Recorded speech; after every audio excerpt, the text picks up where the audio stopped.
do this. Let's get into the cast. I think they're sounding a little low for me. I don't know. Is it good for you? We'll see. It's actually just a best of one here, as it's probably a ladder game. We don't need those things up anymore, do we? In the bottom right, as the red Zerg, it is Serral. Oh, damn it. In the top left, as the blue Protoss, it is Olim, aka MCanning. This is his non-streaming account or something? I'm not sure. A former roommate got bit in the ass by black widows in the house twice. That's awfully bad luck. I've lived in, well, Virginia and Maryland, both of which I believe have black widows, my entire life, and I've only ever seen one in the garage. I was like, ooh, that's kind of spooky. And, you know, it respected me, I respected it, and we went on our merry way. So I don't know how your buddy got bit in the ass twice. That's pretty bad. I don't think they would have died from it, but like black widow bites are pretty nasty if they don't treat them like immediately, right? They start doing that thing where like the flesh rots and it gets really gross.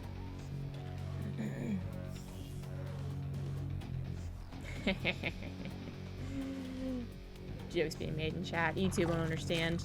So you guys should watch me on stream. Twitch.tv/ZombieGrub. Just throwing it out there. Anyways, totally accepted a normal opener, and that is what we have. Probe just doing a little scouty scout. Wall coming up back at home. The gas is being taken finally. And we'll see if Probe sticks around for the third base as well, which I mean, it usually goes back home. Let's see a depth scout something beyond this, but we have seen a couple of Protoss players suddenly just start leaving their probe over at the third base, actually leaving it out on the map. It does contribute a fair amount to your income, bringing that scouting worker back for any race. Obviously, Zerg doesn't really scout with their drones, but even that sometimes happens. So there is a reason to bring this back, even though you'd be like, well, why don't they just leave them there? What if there's like a, you know, a Ling all-in or something? I mean, you know, how well is it really going to do at scouting any further? It's kind of another point I guess you could use. But anyways, you should bring it back home. Which is exactly what happens here. It's just that, like, apparently Trap and then, like, Showtime was also doing it, actually leaving the probe and getting an adept back at home that actually kind of stayed at home and was attempting to block these scouting lings. Usually plural. In this case, just one, however, or not even. But, I mean, how many Zergs actually try and get that scout with the lings in the main base? I mean, if you can get it, sure, but it doesn't seem really be that top of a priority. This Overlord over here can usually see a decent amount whenever it pops out of the gateway. It can kind of sneak in, see the gas at the natural. And it could try and sneak over to the top side to try and actually, you know, kind of L-bracket its way into the scout. But most Protoss players are going to be building exactly like MCanning does, kind of hiding that technology in the back. And it is going to be a Dark Shrine, so Dark Templar drop. Perhaps one of the faster ones as well. Adept's getting that constant scouting. Serral's not doing anything suspicious, so everything's above board here. Just droning up that third base, and the Adept decides, you know what, I'm done. The hell with this place. I'm gonna go back and visit a beach. Perhaps this one, or maybe even, well, this one, I guess. It's actually a nice little, I mean, besides the bones, the terrifying bones of an ancient monster. Looks kind of nice. Okay, so it's not one of the faster ones. You do have 4 gateways in total coming down, and it's going to be hitting past that 420 mark, which I guess is the fastest one. Or actually, like 415 is like the fastest DT drop. Probably doing a build order video on that version versus this version sooner or later. Probably later because procrastination.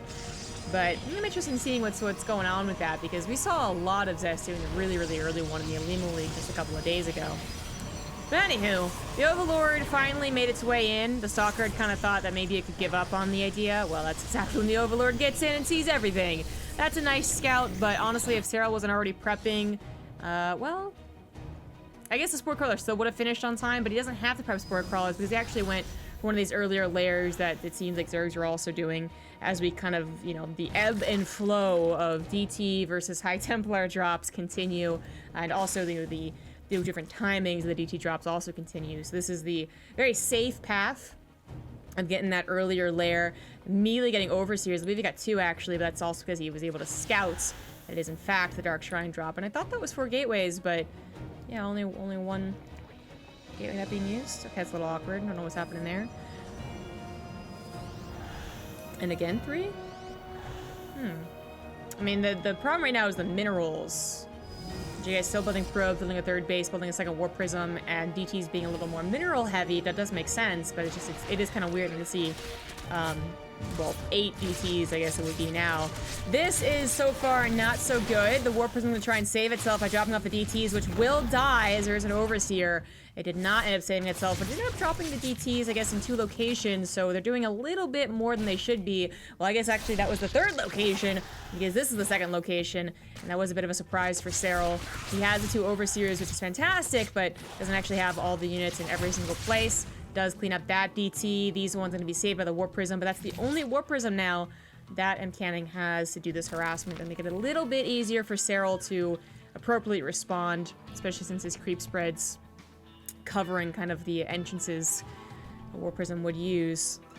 The downside of not having any Spore Crawlers is that suddenly the Protoss can do things like this. They like literally run over a mineral line and drop usually Archons at this point, but MCanning being a little bit of an interesting fellow once again, just using the DTs over and over again, and oh my god, almost losing the Warp Prism. I think it'll be okay, but just barely. Holy shit. Yeah, okay. Just barely okay. And then, because it's MCanning, we do have Disruptors on the way. Overseer is going to be shot down? Perhaps? Perhaps? Nope. And there's a lot of area in the back there in King's Cove. So the Stalkers will have to pay attention to that. And Overseer didn't actually see that it was going to be Disruptors. Changing didn't see that either. Didn't see the robotics bay, didn't see the Disruptors being made, didn't see the 2nd robo. But if you know this was MCanning, you might be suspecting it. And actually, after a time, the amount of Blink Stalkers might have also been suspicious. But, you know, Zest has been using Blink Stalkers again in its main composition, so maybe not, maybe not. Pinnacle, thank you for the 100 bits.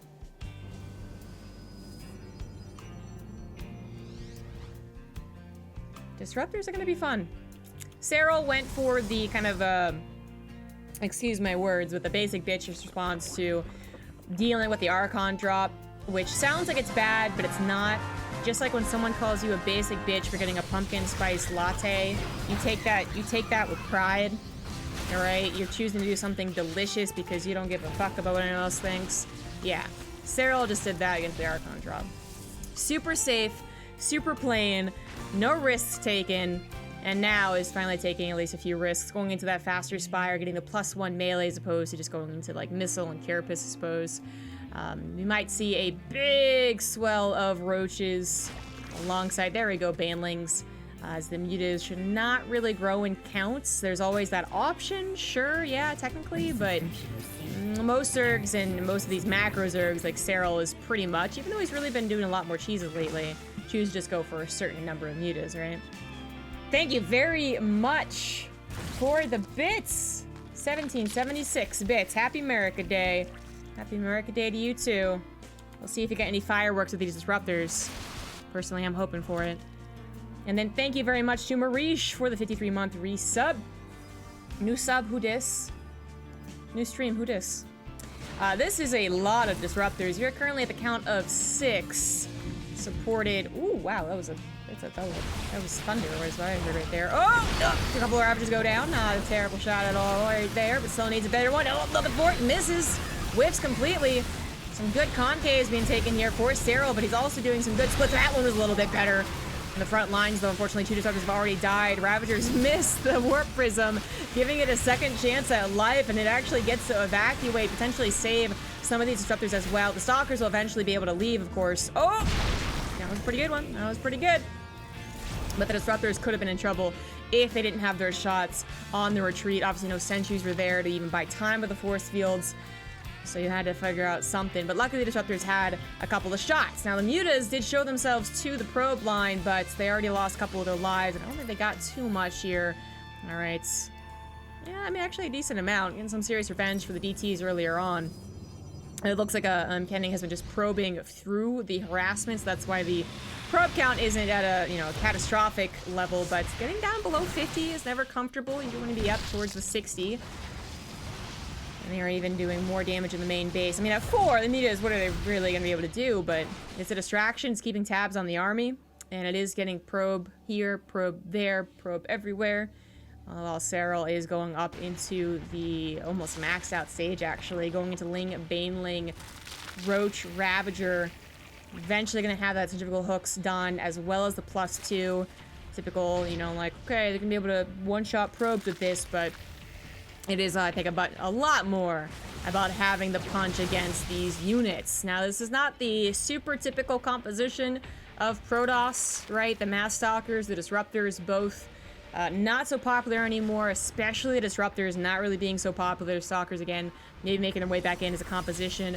But all these units are not super vulnerable to Banelings. Now, Banelings, again, a splash, okay, they're gonna be worth it, but the idea of using a bunch of Banelings on, like, one Stalker, not nearly as good as on a High Templar or even a Zealot, right? So that's kind of the plus side of what we have here for MCanning's composition, as well as just the sheer explosiveness of the Disruptors. They could get amazing shots and win the game. The downside is that they're going to maybe be more control. You know, Stalkers aren't as a movie as Zealots, and that the, of course, Disruptors are, they got to be microed, which luckily MCanning's pretty good at. He's also doing some preemptive shots, make sure he doesn't get surrounded, as that is one big weakness of the Disruptors. That's exactly what Serral's going to try to do. An Observer and an Archon in the back there does see the Lings coming from behind, looking to grab, actually just contain the units. Oh, here come the Banelings as well, so more than just trying to sandwich, he's actually trying to go for the throat here. Roasting Ravage off to the right side, big Disruptor shot there. Second one's gonna look okay, and he does save about 4 Disruptors, so maybe he can hang on here. Zealots have been warped in, but the Warp Prism finally goes down. And those Zealots looked quite useless. They didn't even have charge. That was a very good surround there from Serral. Now taking MCanning down below 100 supply. This is usually where I say it's game over. It's done. Tap out. You're dead, kid, because you did absolutely no damage to Serral this entire game. 5 bases, 78 drones, upgrades, Hive. But just maybe, it's going to be the Disruptor's time to shine. Maybe. Who knows?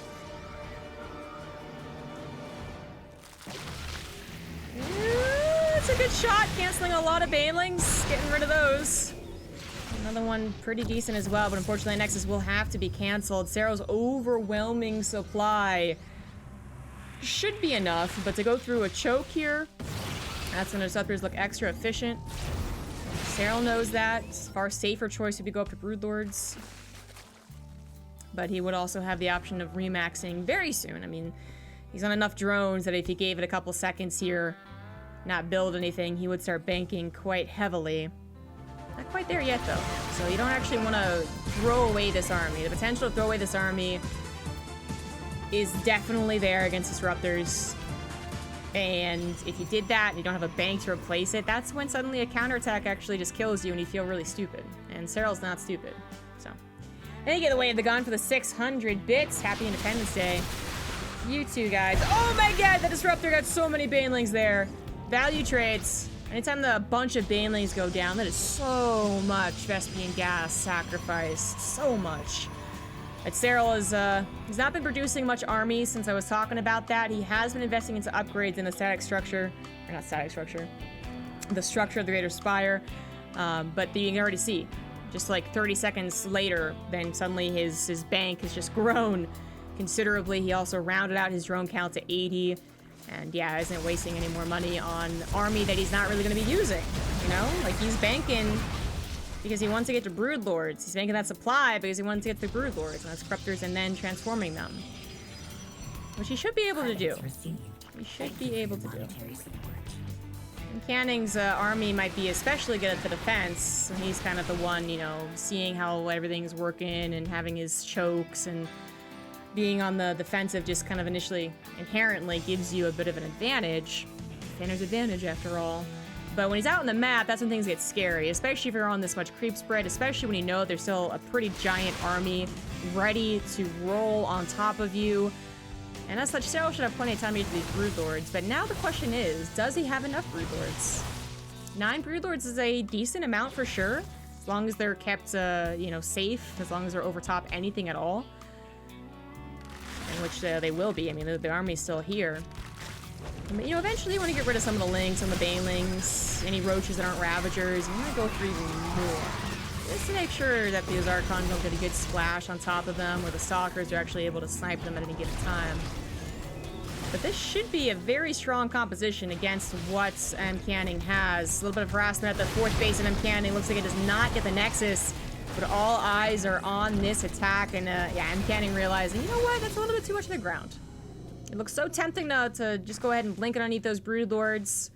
Especially if you had decent upgrades, which MCanning really doesn't, just still a +1 attack. But it would be a very bad idea if he did that. And Serral even continuing to perfect his composition, going for some fungals there, really going to complicate matters in terms of dealing with the Broodlords. You definitely need Tempest at this point, and honestly, even before fungals come out, you basically need Tempest to deal with Broodlords.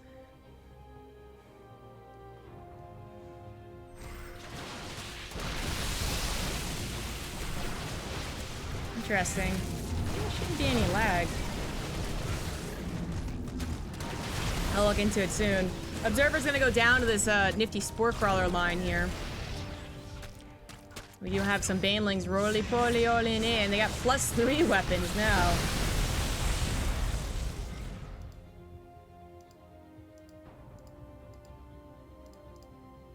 MCanning is not been able to do very much to his opponents, but I guess hasn't actually traded the army out in a little while, so kind of slowly but surely getting to a max out point. Really, really needs that 4th base. Really does.